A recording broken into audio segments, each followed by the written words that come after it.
हो सकती। अरे यार, अब फोन कहाँ गया? अब तो पक्का लेट होगा। पता नहीं मेहरा सर क्या सोचेंगे। आज कनिका के शूट का पहला दिन था। फिल्म इंडस्ट्री में पूरे 1 साल के स्ट्रगल के बाद एक लीड रोल मिला था। हालांकि ये एक शॉर्ट फिल्म ही थी, पर उसके लिए ये बहुत बड़ी बात थी। वो पूरी तरह तैयार थी। छोटे छोटे रोल्स करके वो बहुत थक गई थी। उसे अब लीड हीरोइन की तरह दिखना था।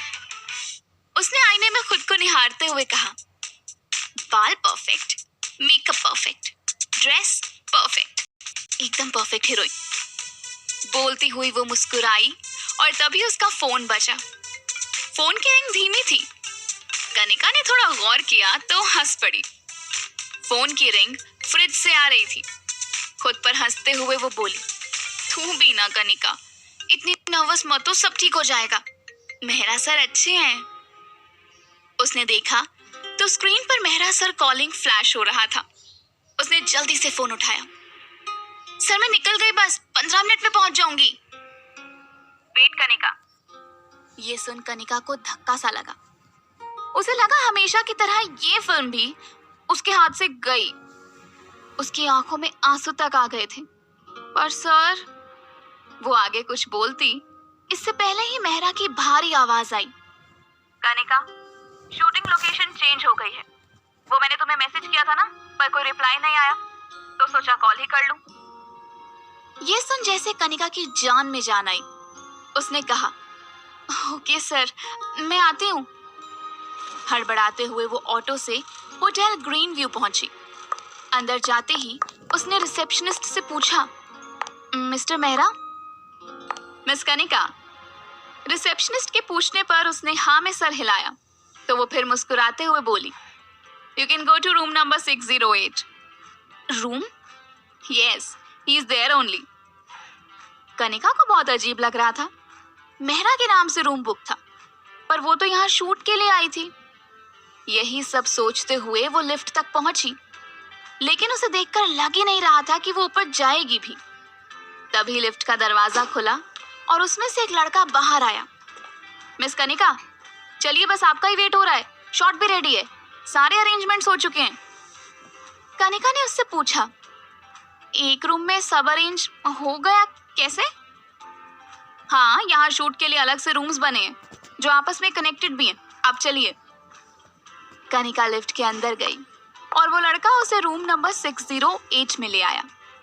उसने देखा पूरा रूम शूटिंग के हिसाब से सेटअप किया गया था। वो लड़का सही कह रहा था। वहां ऐसा लग रहा था जैसे वो रूम फिल्म शूटिंग के लिए ही बना हो। वो सब देख उसे जैसे तसल्ली से मिली। मैं कुछ ज्यादा ही सोच रही थी। तभी फिल्म डायरेक्टर मेहरा मुस्कुराते हुए उसके पास आया। हे कनिका, फाइनली तुम आ गई, अब जल्दी से जाकर चेंज कर लो। मेहरा लगभग 40 साल का था। दिखने में काफी यंग था, लेकिन उसकी स्माइल थोड़ी अजीब थी और उसकी भूरी आंखें कनिका को ऊपर से नीचे घूर रही थी। कनिका ने मुस्कुराते हुए उससे कहा, श्योर सर। वो ड्रेसिंग रूम में गई तो वो खाली था। वैसे भी शूट पर ज्यादा लोग नहीं थे। कनिका को अजीब तो लग रहा था, लेकिन उसे ये रोल खोना नहीं था, इसलिए उसने किसी से कोई सवाल जवाब नहीं किया। तभी बाहर से कोई मेल आवाज आई, आज तो बड़ा मजा आएगा शूटिंग देखने में। इस पर दूसरी आवाज ने कहा, मजा कैसे नहीं आएगा यार, सीन ही कुछ ऐसा है। तभी ग्रीन रूम का दरवाजा खुला और एक लड़की उसके पास आकर बोली, हे कनिका राइट, मैं आपका इंतजार कर रही थी। ये कनिका की मेकअप आर्टिस्ट थी। ये रही आपकी ड्रेस, आप चेंज कर लीजिए। ये बोलते हुए उसने कनिका को एक बहुत रिवीलिंग सी ड्रेस पकड़ा दी। ड्रेस कंप्लीट ट्रांसपेरेंट थी। अब कनिका का डाउट यकीन में बदलता जा रहा था। उसने उस लड़की से कहा, sorry, I think I am not feeling well. ये बोल वो बाहर आने लगी। मेकअप आर्टिस्ट ने उसे वेट करने को कहा। ओके, मैं आपके लिए जूस मंगवाती हूँ। और वो भागते हुए मेहरा के पास चली गई। उसने उसे कनिका के बारे में बताया। मेहरा फ्रस्ट्रेट होकर बोला, ये नई लड़कियां भी ना, इनके नखरे ही नहीं खत्म होते। उसे बैठाओ, मैं अभी आता हूँ। यही उसकी असली फितरत थी। अभी तक जो वो कनिका के साथ इतना स्वीट बन रहा था, वो सब बस एक नाटक था उससे ये फिल्म शूट कराने के लिए। कनिका को बाहर आते देख वो जल्दी से उसके पास गया और उसे वापस अंदर ले आया। हे प्लीज रिलैक्स, जूही ने बताया तुम्हारी तबीयत ठीक नहीं है, तुम थोड़ी देर के लिए चिल क्यों नहीं कर लेती? वेट, मैं जूस मंगाता हूँ। कनिका ने जल्दी से कहा, नहीं आई एम ओके, एंड मैं वो ड्रेस नहीं पहन सकती, I am not comfortable in that, मैं ये नहीं कर सकती, सॉरी आप किसी और को कास्ट कर लीजिए, आई एम लीविंग। मेहरा भी अब अपना गुस्सा कंट्रोल नहीं कर पाया। उसने गुस्से में उसका हाथ पकड़ लिया। ऐसे कैसे चली जाओगी? सब कुछ सेट हो चुका है, शूटिंग तो होगी आज, और वो भी तुम्हारे ही साथ। सीधी तरह से मान जाओ, नहीं तो मुझे जबरदस्ती कराना भी आता है। ये बोलते हुए वो उसका हाथ मोड़ रहा था। कनिका ने एक धक्के से उसे खुद से दूर किया और उसे थप्पड़ मार दिया। थप्पड़ इतना तेज था कि उसकी आवाज बाहर तक सुनाई दी। वो मेकअप आर्टिस्ट भी वहीं थी और बाकी सारे लोग भी ड्रेसिंग रूम के बाहर ही जमा हो गए थे। मेहरा गुस्से में अपने दांत पीस रहा था। ये उसके लिए बहुत इंसल्टिंग था। वो कुछ कहता इससे पहले ही कनिका सबको हटाकर वहां से निकल आई।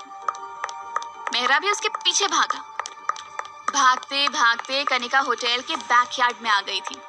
वो बार बार पीछे देख रही थी कि तभी वो किसी से टकराई और उसके कदम लड़खड़ा गए। खुद को संभाला तो देखा उसके सामने 4-5 साल का एक बच्चा था। उसने संभालते हुए उसे पकड़ लिया, पर उसे गुस्सा भी आ रहा था। अब ये बच्चा कहां से आ गया? लोग बच्चे संभाल नहीं सकते तो पैदा क्यों करते हैं? उसने इधर उधर देखा। उसे लगा उस बच्चे के पेरेंट्स आसपास ही होंगे, पर ऐसा कुछ नहीं था। दूर दूर तक कनिका को कोई दिखाई नहीं दिया। वो ऑलरेडी बहुत परेशान थी और अब इस बच्चे की वजह से और फ्रस्ट्रेट होने लगी। फिर जो हुआ वो उसने कभी एक्सपेक्ट नहीं किया था। वो बच्चा आगे बढ़कर उसकी टांगों से लिपट गया और उसके घुटनों में सर छिपा लिया। क्या मुसीबत है? इरिटेट होकर वो नीचे बैठी और उस बच्चे को खुद से अलग किया।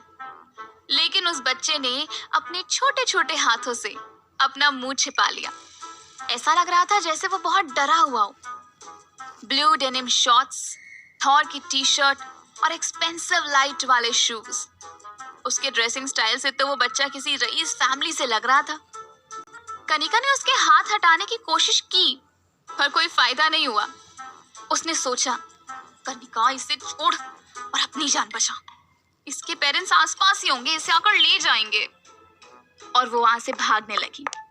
उसने अभी एक ही कदम बढ़ाया था कि उस बच्चे ने उसके टॉप का एक कोना अपनी मुट्ठी में भींच लिया और बोला, मम्मा प्लीज मुझे छोड़कर मत जाओ, प्लीज मम्मा।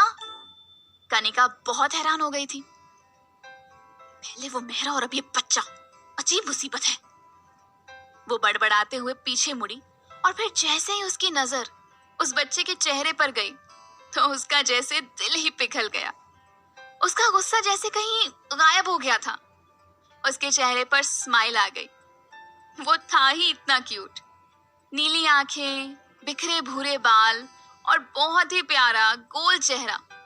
वो दूध जैसा गोरा था। कनिका फिर से नीचे बैठी और बोली, सॉरी बट मैं आपकी मम्मा नहीं हूं। आई थिंक ना आपको कोई गलतफहमी हुई है। उसकी आंखें आंसुओं से भर गई। ऐसा लग रहा था मानो वो बस अभी रो देगा। नहीं नहीं, प्लीज प्लीज रोना मत, please don't cry, I hate tears. फिर बड़ी फिल्मी अंदाज में फुसफुसाते हुए खुद से बोली, कनिका साइड कर ले, किस रोते हुए पुष्पा के टीयर्स में फंसना है या फिर मेहरा के जाल में। कनिका अभी ये सोच ही रही थी कि उसे सामने से मेहरा आते दिखा। उसने खुद को उस बच्चे से छुड़ाने की कोशिश की। प्लीज छोड़ो मुझे, प्लीज प्लीज प्लीज। मम्मा प्लीज मुझे छोड़कर मत जाओ, प्लीज मम्मा। उन दोनों की खींचातानी में मेहरा वहां पहुंच चुका था। उसके चेहरे पर गंदी मुस्कुराहट थी। उसकी मुस्कुराहट देख कनिका और भड़क गई। लगता है ना एक थप्पड़ तेरे काफी नहीं था। ये सुन मेहरा भी भड़क गया। तभी उस छोटे बच्चे की आवाज आई, मम्मा मम्मा। मेहरा बहुत हैरान होकर बोला, क्या बोला इसने? मम्मा, ये तेरा बेटा है, मतलब तू शादीशुदा है? ऑडियंस को पता चल गया तो कौन देखेगा मेरी फिल्म? साली झूठी। चल अब चुपचाप। कनिका बोली, उस बात की टेंशन लेने की क्या जरूरत है? मैं खुद ही तुम्हारी फिल्म छोड़ चुकी हूँ। लेकिन मैं इतनी आसानी से तुझे नहीं जाने दूंगा। ये बोलते हुए वो फिर से उसके करीब आ रहा था। ये देख वो बच्चा जैसे कुछ सोचने लगा। उसके चेहरे से साफ पता चल रहा था कि जरूर उसके दिमाग में कोई खुराफात चल रही है। अगले ही पल उसने झट से पीछे टांगा अपना बैग खोला और उसमें कुछ ढूंढने लगा। ढूंढते ढूंढते उसे कुछ मिला, जिसे देखकर उसके चेहरे पर एक शैतानी भरी स्माइल आ गई। उसने अपने बैग से हाथ निकाला तो उसके हाथ में एक पेन था जिसकी टिप बहुत ही शार्प थी। उसने वो पेन मेहरा के बम में चुभा दिया। आह! मेहरा की चीख निकल गई। वो चीखते हुए बोला, ये क्या कर रहा है तू? तेरा दिमाग तो ठीक है पागल। वो बच्चा अब जोर जोर से हंस रहा था। मेहरा की हालत देख कनिका को भी हंसी आ गई थी। उन दोनों को इस तरह अपना मजाक बनाते देख मेहरा भड़क गया। वो गुस्से में झल्लाते हुए बोला, यही तो दिक्कत होती है तुम छोटे एक्टर्स की। अपनी औकात से बाहर कुछ मिल जाए तो सर पर बैठकर नाचने लगते हो। और लड़के तुझे तो मैं अभी बताता हूँ। ये बोल उसने उस बच्चे को मारने के लिए अपना हाथ उठाया, पर कनिका ने बीच में ही उसका हाथ पकड़ लिया और बोली, तेरी ये हिम्मत? मैं जैसी भी हूँ, तो जैसे घटिया लोगों के साथ मुझे कोई फिल्म नहीं बनानी। अब चुपचाप यहाँ से निकल, नहीं तो अच्छा नहीं होगा। तू बहुत बड़ी गलती कर रही है कनिका, याद रखना इस इंसल्ट का खामियाजा तुझे बहुत महंगा पड़ेगा। मैं भी देखता हूँ अब कौन तुझे काम देता है। उसे धमकाते हुए वो वहां से चला गया। उसके जाने के बाद कनिका के मन में सबसे पहले यही सवाल आया, कौन है ये बच्चा? ये मुझे मम्मा क्यों बोल रहा है? इससे पहले कि कनिका उससे कुछ पूछती, उस बच्चे ने जल्दी से कनिका का हाथ पकड़ा और उसके साथ एक कोने में जाकर छुप गया। कनिका को कुछ समझ नहीं आ रहा था। वो वहीं छिपते हुए ही उससे कुछ पूछने वाली थी, पर तभी उस बच्चे ने उसके मुंह पर उंगली रख दी और फिर अपनी कंची आंखों से इशारा करते हुए उसे चुप करने लगा। कनिका मुस्कुराई और फिर हल्की आवाज में फुसफुसाते हुए बोली, क्या हुआ? हम दोनों इस तरह किससे छिप रहे हैं? इससे पहले कि वो बच्चा कनिका को कुछ बताता, एक गुंडा सा दिखने वाला आदमी वहां आया और उस छोटे से बच्चे को देखकर हंसते हुए बोला, ओ, तो तू यहाँ छुपा बैठा है? अब कहाँ जाएगा तू? तब तक उस आदमी की नजर कनिका पर नहीं पड़ी थी, लेकिन उस छोटे बच्चे ने जैसे ही उस आदमी को देखा, वो कनिका के पैरों से चिपक गया और बोला, मम्मा, मुझे इनसे बचा लो। ये देख वो आदमी बोला, कौन है तू? छोड़ इस बच्चे को। वो बच्चा कनिका से और तेज चिपकते हुए बोला, मम्मा, यही है वो किडनैपर जो जबरदस्ती मुझे यहाँ ले आए। किडनैपर का नाम सुनकर कनिका बहुत घबरा गई थी। किडनैपर? कनिका कहाँ फंस गई तू? तभी उसने देखा वो आदमी उस बच्चे को उठाकर वहां से लेकर जाने वाला था। बिना कुछ सोचे समझे कनिका ने उसे एक जोर का धक्का दे दिया और उसे गोदी में उठाए वहां से भागने लगी। उसे खुद नहीं पता था कि वो क्या कर रही है। वो बच्चा हैरानी से उसे देख रहा था, पर कनिका बिना कुछ सोचे समझे बस भागे जा रही थी। काफी आगे जाकर उसने एक बार पीछे मुड़कर देखा, पर उसे कोई दिखाई नहीं दिया और जब वापस आगे मुड़ी तो एक आदमी से टकरा गई। उसे लगा वो किडनैपर से टकराई है। उसने डर के मारे अपनी आंखें बंद कर ली और साथ ही उस बच्चे पर अपनी पकड़ और मजबूत कर ली। कौन होगा ये आदमी? कहीं ये सच में किडनैपर हुआ तो? क्या कनिका उस बच्चे को बचा पाएगी या खुद ही किडनैप हो जाएगी? जानने के लिए सुनते रहिए।